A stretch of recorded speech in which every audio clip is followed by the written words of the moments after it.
Chapter 3 Make-Belief.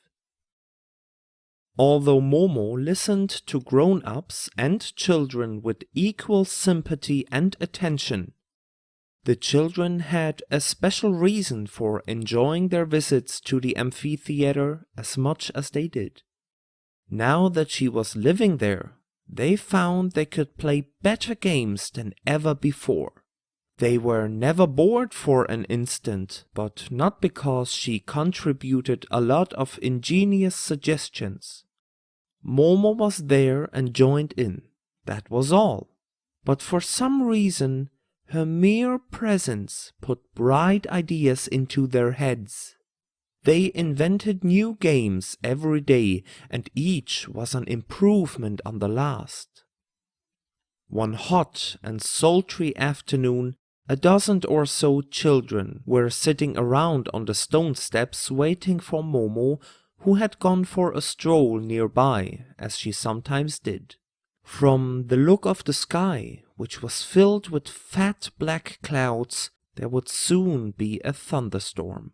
"I'm going home," said one girl who had a little sister with her.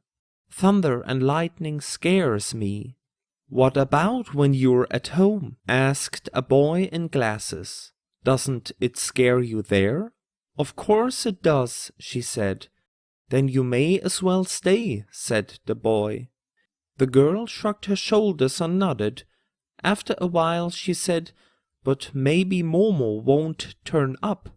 "So what?" another voice broke in. It belonged to a rather ragged and neglected-looking boy. "Even if she doesn't, we can still play a game." "All right, but what?" "I don't know.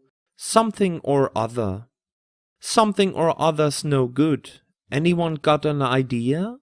"I know," said a fat boy with a high-pitched voice. "Let's pretend the amphitheater's a ship, and we sail off across uncharted seas and have adventures. I'll be the captain. You can be first mate, and you can be a professor, a scientist, because it's a scientific expedition. The rest of you can be sailors."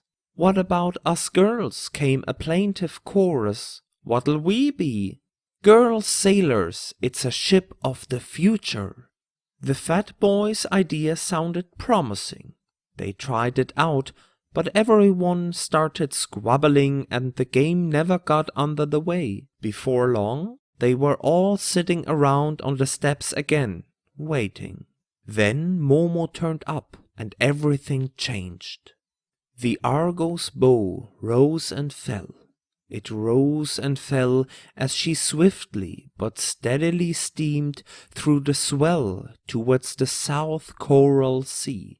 No ship in living memory had ever dared to sail those perilous waters, which abounded with shoals, reefs, and mysterious sea monsters. Most deadly of all was the so-called traveling tornado, a waterspout that forever roamed the sea like some cunning beast of prey. The waterspout's route was quite unpredictable, and any ship caught up in its mighty embrace was promptly reduced to matchwood. Being a research vessel, of course, the Argo had been specifically designed to tackle the traveling tornado. Her hull was entirely constructed of adamantium, a steel as tough and flexible as a sword blade, and had been cast in one piece by a special process that dispensed with rivets and welded seams. For all that, few captains and crews would have had the courage to face such incredible hazards. Captain Gordon of the Argo had that courage. He gazed down proudly from the bridge at the men and women of his crew, all of whom were experts in their particular field. Beside him stood his first mate, Jim Ironside, an old salt who had already survived 127 hurricanes. Stationed on the sun deck further aft were Professor Eisenstein, the expedition's senior scientist, and his assistants Moira and Sarah, who had as much information stored in their prodigious memories as a whole reference library. All three were hunched over their precision instruments, quietly conferring in complicated scientific jargon. Seated cross-legged, a little apart from them, was MOMO-san, a beautiful native girl. Now and again, the professor would consult her about some special characteristics of the South Coral Sea, and she would reply in her melodious hula dialect, which he alone could understand. The purpose of the expedition was to discover what caused the traveling tornado and, if possible, make the sea safe for other ships by putting an end to it. So far, however, there had been no sign of the tornado and all was quiet. Quite suddenly, the captain's thoughts were interrupted by a shout from the lookout in the crow's nest. "Captain!" he called down, cupping his hands around his mouth. "Unless I'm crazy, there's a glass island dead ahead of us." The captain and Jim Ironside promptly leveled their telescopes. Professor Eisenstein and his two assistants hurried up, bursting with curiosity, but the beautiful native girl calmly remained seated. The peculiar customs of her tribe forbade her to seem inquisitive.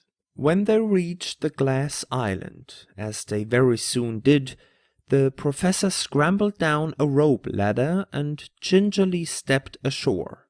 The surface was not only transparent, but so slippery that he found it hard to keep his footing. The island was circular and about 50 feet across, with a sort of dome in the center. On reaching the summit, the professor could distinctly make out a light flashing deep in the heart of the island. He passed this information to the others, who were eagerly lining the ship's rail. "From what you say," said Moira, "it must be a Blamamencus viscosius." "Perhaps," Sarah chimed in, "though it could equally be a Jellybiania multicoloratara." Professor Eisenstein straightened up and adjusted his glasses. "In my opinion," he said, "we're dealing with a variety of the common Chocolatus indigestibilis, but we can't be sure till we've examined it from below." The words were scarcely out of his mouth when 3 girl sailors, all of whom were world-famous scuba divers and had already pulled out their wetsuits, plunged over the side and vanished into the blue depth. Nothing could be seen for a while but air bubbles. Then one of the girls, Sandra, shot to the surface. "It's a giant jellyfish," she gasped. "The other 2 are caught up in its tentacles and can't break loose. We must save them before it's too late." So saying, she disappeared again. Without hesitation, 100 frogmen led by Commander Franco, nicknamed the Dolphin because of his skill and experience, dived into the sea. A tremendous battle raged beneath the surface, which soon became covered with foam, but the gigantic creature's strength was such that not even 100 brave men could release the girls from its terrible embrace. The professor turned to his assistants with a puzzled frown. "Something in these waters seems conducive to the growth of abnormally large sea creatures," he observed. "What an interesting phenomenon." Meanwhile, Captain Gordon and his first mate had come to a decision. "Back!" shouted Jim Ironside. "All hands back on board. We'll have to slice the monster in half.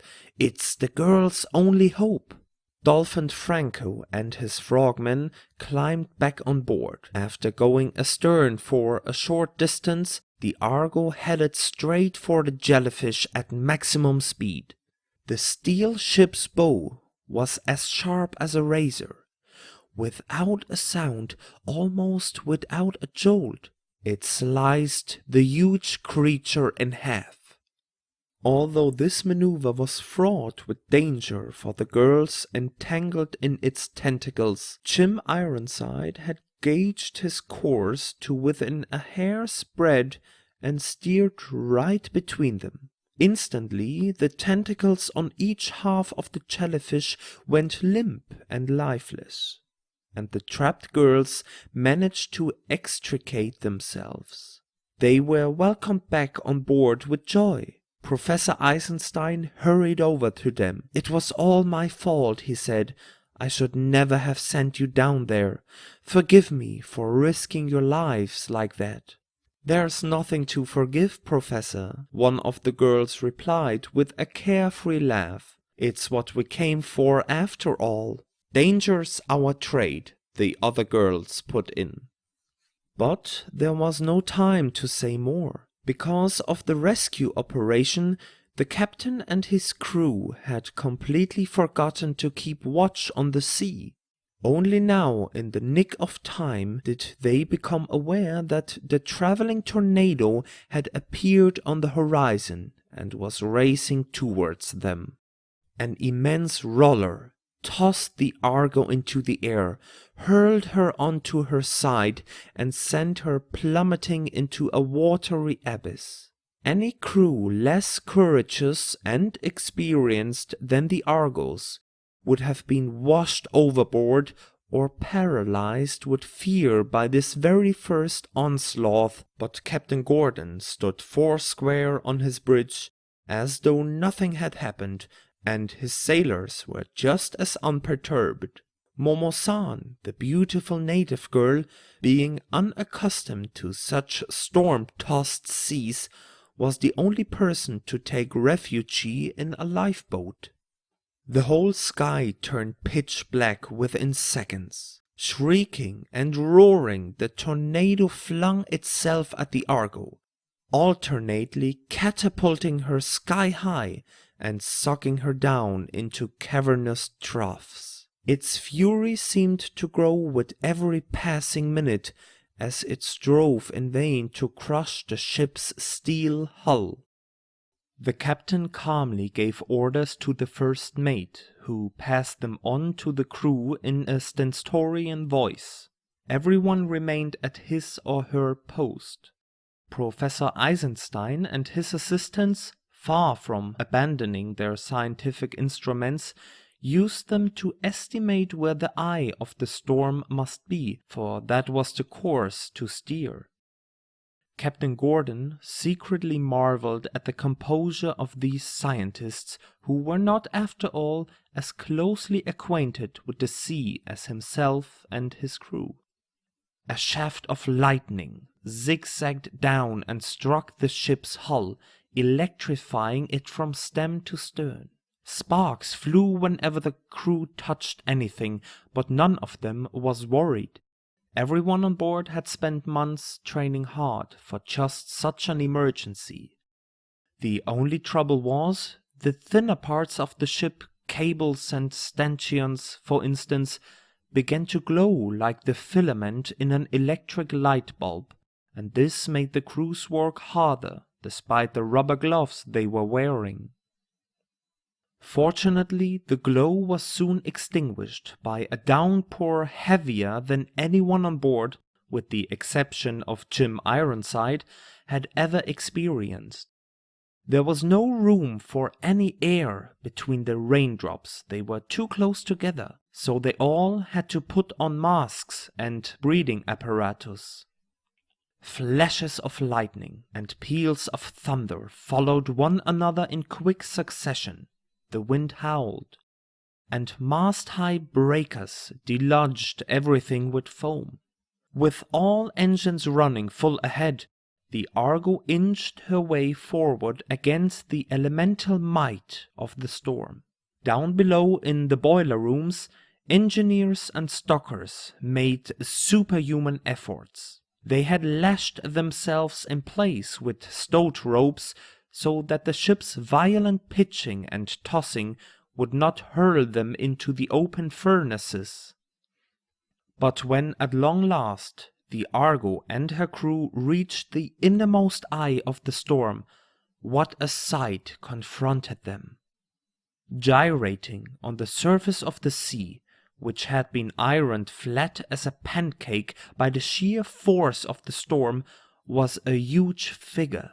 Seemingly poised on one leg, it grew wider the higher one looked, like a mountainous humming top rotating too fast for the eye to make it out in any detail.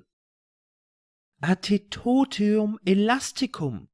the professor exclaimed gleefully, holding on to his glasses to prevent them from being washed off his nose by the rain. "Maybe you'd care to translate that," growled Jim Ironside. "We're only simple seafaring folk and—" "Don't bother the professor now," Sarah broke in, "or you'll ruin a unique opportunity. This spinning top creature probably dates from the earliest phase of life on Earth. It must be over 1 billion years old. The one variety known today is so small you can only see it under a microscope. It's sometimes found in tomato ketchup, or even more rarely in chewing gum. A specimen as big as this may well be the only one in existence." "But we're here to eliminate it," said the captain, shouting to make himself heard above the sound of the storm. "All right, Professor, tell us how to stop that infernal thing." "Your guess is as good as mine," the professor replied. "We scientists have never had a chance to study it." "Very well," said the captain. "We'll try a few shots at it and see what happens." "What a shame," the professor said sadly. "Fancy shooting the sole surviving specimen of a Teetotum elasticum."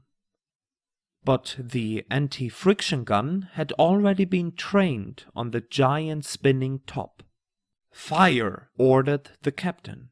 The twin barrels emitted a tongue of flame a mile long. There was no bang, of course, because an anti-friction gun, as everyone knows, bombards its target with proteins. The flaming missiles streaked towards the Teetotum, but were caught and deflected. They circled the huge figure a few times, traveling ever faster, ever higher, until they disappeared into the black clouds overhead. "It's no use," Captain Gordon shouted. "We'll simply have to get closer." "We can't, sir," Jim Ironside shouted back. "The engines are already running full ahead, and that's only just enough to keep us from being blown astern." "Any suggestions, Professor?" the captain asked, but Professor Eisenstein merely shrugged. His assistants were equally devoid of ideas. It looked as if the expedition would have to be abandoned as a failure. Just then, someone tugged at the professor's sleeve. It was Momosan, the beautiful native girl. "Malumba," she said, gesturing gracefully. "Malumba oisitu sono, irveni samba in saltu lolobindra, kramuna heibeni beni sadogau." The professor raised his eyebrows. "Babalu?" he said inquiringly. "Didi maha feinosi into geduinen malumba."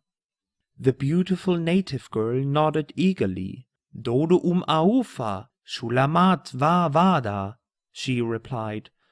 "Oi, oi," said the professor, thoughtfully stroking his chin. "What does she say?" asked the first mate. The professor explained. "She says that her tribe has a very ancient song that would send the traveling tornado to sleep if anyone were brave enough to sing it to the creature." "Don't make me laugh," growled Jim Ironside. "Who ever heard of singing a tornado to sleep?" "What do you think, Professor?" asked Sarah. Is it scientifically feasible? One should always try to keep an open mind, said the professor.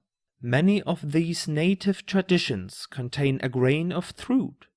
The Teetotum elasticum may be sensitive to certain sonic vibrations. We simply know too little about its mode of existence.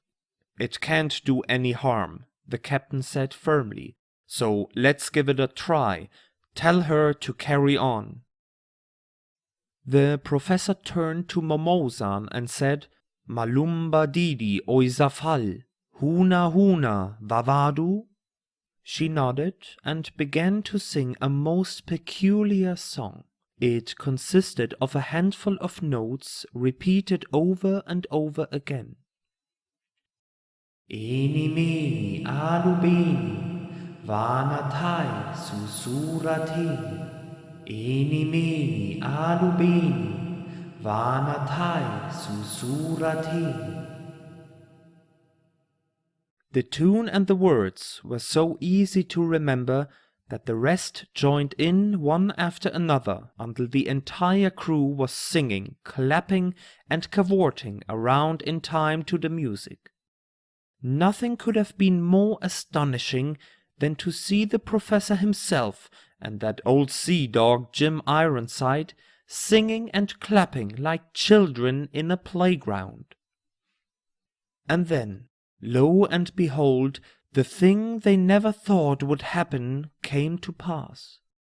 The traveling tornado rotated more and more slowly until it came to a stop and began to sink beneath the waves. With a thunderous roar, the sea closed over it. The storm died away, the rain ceased, the sky became blue and cloudless, the waves subsided. The Argo lay motionless on the glittering surface, as if nothing but peace and tranquility had ever reigned there. Members of the crew, said Captain Gordon with an appreciative glance to each in turn, we pulled it off. The captain never wasted words, they all knew, so they were doubly delighted when he added, I am proud of you. I think it must really have been raining, said the girl who had brought her little sister along. I am soaked, that's for sure. She was right. The real storm had broken and moved on, and no one was more surprised than she to find that she had completely forgotten to be scared of the thunder and lightning while sailing aboard the Argo. The children spent some time discussing their adventurous voyage and swapping personal experiences. Then they said goodbye and went home to dry off. The only person slightly dissatisfied with the outcome of the game was the boy who wore glasses. Before leaving, he said to Momo, I still think it was a shame to sink the Teetotum elasticum just like that. The last surviving specimen of its kind, imagine! I do wish I could have taken a closer look at it. But on one point they were all agreed. The games they played with Momo were more fun than any others.